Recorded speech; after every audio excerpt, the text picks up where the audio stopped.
And the IFTA goes to Killian, Fitzgerald and Azaham for the writing in the sky.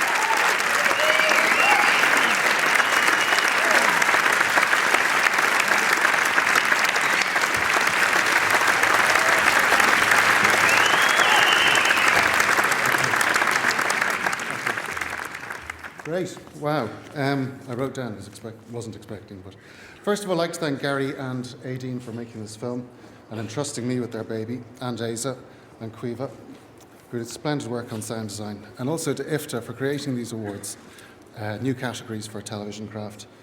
The Writing in the Sky itself is a beautiful documentary that has been beautifully cut by Mick Mann, voiced by Sean McGinley, music by Steve at Stellar Sound.